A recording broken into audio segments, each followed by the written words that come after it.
Today is January 21st. Welcome to Big Book Daily. My name is Rob. I am an alcoholic. It is a thrill, honor, and joy to be here with you today as we journey through the Big Book of Alcoholics Anonymous and the 12 Steps and 12 Traditions. Today at the Big Book, we're going to continue our journey through Bill's story. We'll be reading page 11. At the 12 and 12, we'll begin step 3 by reading page 34. And of course, we'll read the 24 hours a day and daily reflection. So with that, hope you all are doing well this morning, my friends. We've been given a brand new set of 24 hours. And that's always a good thing. You know, always a exciting opportunity to work the program, to right our wrongs, and try our best to live a life of integrity just today. And life is good. I've got my Star Wars cup full of coffee here. I'm feeling the force this morning. Life is good. So let's get to the good stuff.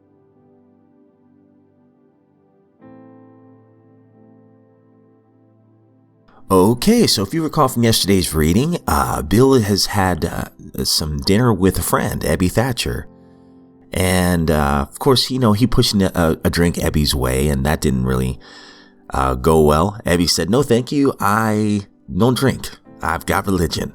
And as soon as he says that, even though Ebby's not preaching, it does conjure up a lot of memories for Bill. And some were good, some were not so good. So we're going to see what else happens on page 11 regarding this interaction. The wars which had been fought, the burnings and chicanery that religious dispute had facilitated, made me sick. I honestly doubted whether, on balance, the religions of mankind had done any good. Judging from what I had seen in Europe and since, the power of God in human affairs was negligible. The brotherhood of man a grim jest.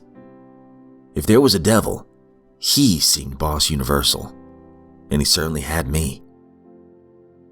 But my friend sat before me, and he made the point-blank declaration that God had done for him what he could not do for himself. His human will had failed. Doctors had pronounced him incurable. Society was about to lock him up. Like myself, he had admitted complete defeat. Then he had, in effect, been raised from the dead, suddenly taken from the scrap heap to a level of life better than the best that he had ever known. Had this power originated in him? Obviously it had not. There had been no more power in him than there was in me at that minute. And this was none at all. That floored me. It began to look as though religious people were right after all. Here was something at work in a human heart which had done the impossible. My ideas about miracles were drastically revised right then. Never mind the musty past. Here sat a miracle directly across the kitchen table. He shouted great tidings.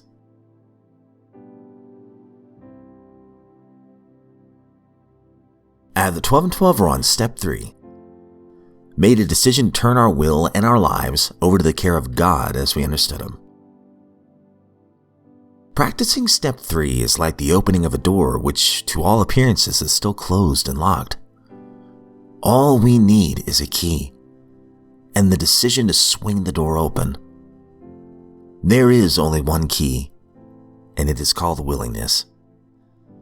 Once unlocked by willingness, the door opens almost of itself, and looking through it, we shall see a pathway beside which is an inscription. It reads, "This is the way to a faith that works." In the first 2 steps, we were engaged in reflection.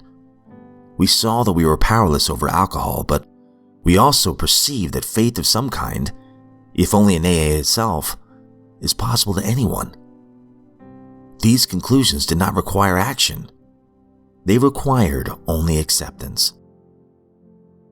Like all the remaining steps, step 3 calls for an affirmative action. For it is only by action that we can cut away the self-will which has always blocked the entry of God, or if you like, a higher power, into our lives. Faith, to be sure, is necessary, but faith alone can avail nothing. We can have faith yet keep God out of our lives. Therefore, our problem now becomes just how and by what specific means shall we be able to let Him in. Step 3 represents our first attempt to do this. In fact, the effectiveness of the whole AA program will rest upon how well we earnestly have tried to come to a decision to turn our will and our lives over to the care of God as we understood Him.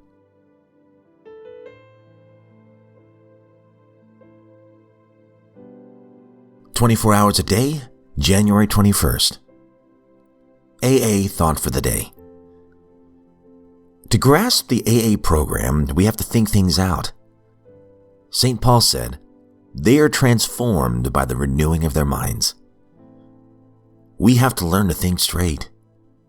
We have to change from alcoholic thinking to sober thinking. We must build up a new way of looking at things.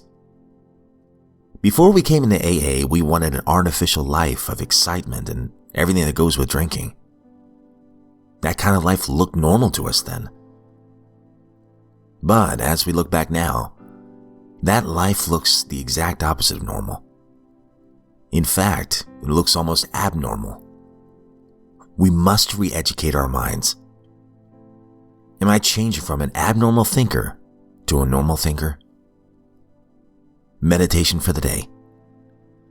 I will take the most crowded day without fear. I believe that God is with me and controlling all. I will let confidence be the motif running through the crowded day.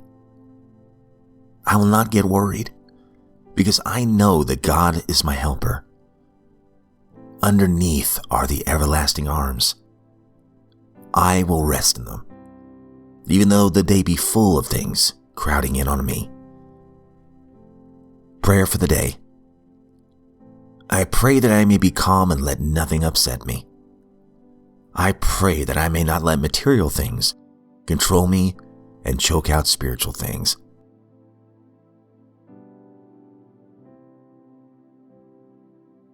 Daily Reflection, January 21st. Serving my brother. The member talks to the newcomer not in a spirit of power, but in a spirit of humility and weakness. Alcoholics Anonymous, Comes of Age, page 279. As the days pass in AA, I ask God to guide my thoughts and the words that I speak. In this labor of continuous participation in the fellowship, I have numerous opportunities to speak. So I frequently ask God to help me watch over my thoughts and my words, that they may be true and proper reflections of our program. To focus my aspirations once again to seek His guidance. To help me be truly kind and loving, helpful and healing, yet always filled with humility and free from any trace of arrogance. Today, I may very well have to deal with disagreeable attitudes or utterances. The typical stock and trade attitude of the still suffering alcoholic. If this should happen, I will take a moment to center myself in God, so that I will be able to respond from a perspective of composure, strength, and sensibility. Okay, that concludes today's reading and some beautiful stuff. Oh my gosh, it's hard to pick one. So wow, that 24 hours a day really stands out to me. But before I get to that, I love the fact that Bill, even though all these memories of religion and his prejudices, they come to the forefront, what Bill sees is his friend, his old drinking buddy, clearly sober and happy. And he says in the book, this is a miracle sitting right across the table from me. What do I do with this? It's a powerful image. And when I'm in any fellowship and I look around the room, and I almost kind of zoom out and go, whoa, get out of your own head, Rob. Look at the miracles right in front of you. These people sitting around you are sober today.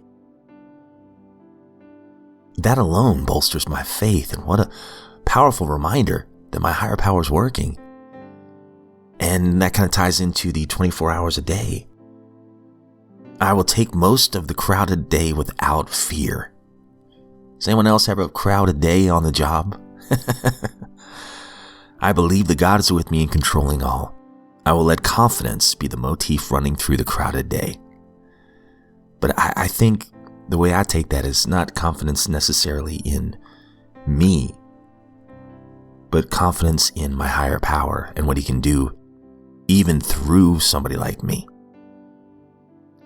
And this next line, I will not get worried because I know that God is my helper. Underneath this is beautiful. Underneath are the everlasting arms. I will rest in them, even though the day be full of things crowding in on me. Underneath are the everlasting arms. I've shared this image many, many times, but I've always kind of envisioned my higher power. When I'd always sit on that bench overlooking Newton Creek in Gloucester City in my dad's backyard, and I'd just look out of the creek as a kid. Now I envision myself kind of in sobriety, still that kid, in some ways still clueless, sitting on the bench, but my higher power is sitting beside me, and I'm resting underneath his everlasting arms. Yeah, I just love that image. And that's how I view life now. I try to. And when I think about that, I can't get stressed. But the problem is I don't think about it all the time. I don't meditate on it all the time. So a lot of times I start to try to fix things on my own and do all these things and be that director as the big book talks about. And that doesn't really work out well for me.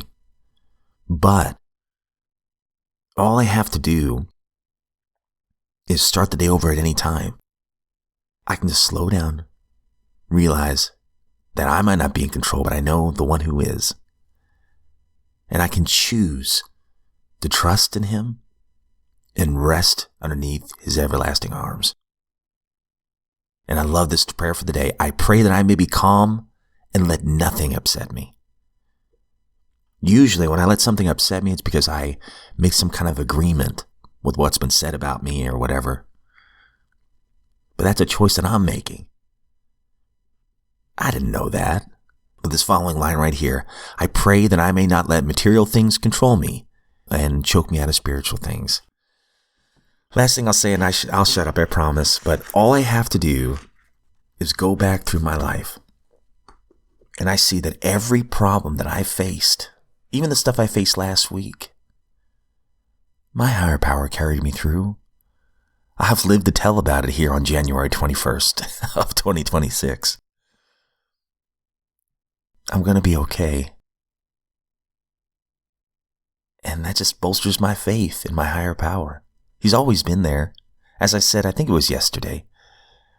Hindsight is usually 20/20, but now I want to look for today the miracles. They're all around me if I'm just willing to open my eyes.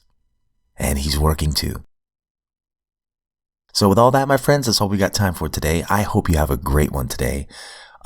Really appreciate, I don't say this enough, all the kind words and the emails and the encouragement over the last 2 years or so that we've been doing this podcast. That means a lot to me. Thank you. And I love hearing your sober stories, your higher power stories. Please keep them coming. bigbookdaily@gmail.com. I love reading those. And as I always say, if you'd like me to share your experience, strength, and hope on the show, narrate your story, I will be honored to do that. Just make sure that you make that clear in the email, and I promise to keep your anonymity intact. But thank you for the feedback and the encouragement throughout the years and your stories. It's been awesome.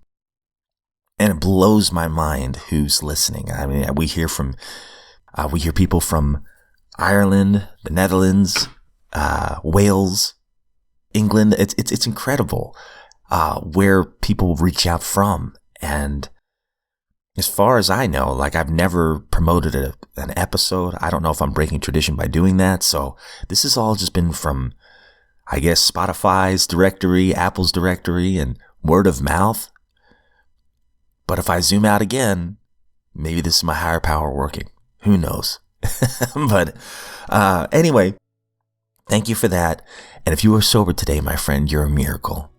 And I'm sure that those who love you are very proud of you. And if you're not sober, you're a miracle as well. You have worth, and you are worthy of recovery. I pray that you get the help you need, and I pray that you get the support you need. The very first word in all the suggestions is we. So I pray that you make the right choice and you don't have to do it alone. But with that, my friends, if we are given another set of 24 hours, I sincerely look forward to seeing you right back here tomorrow.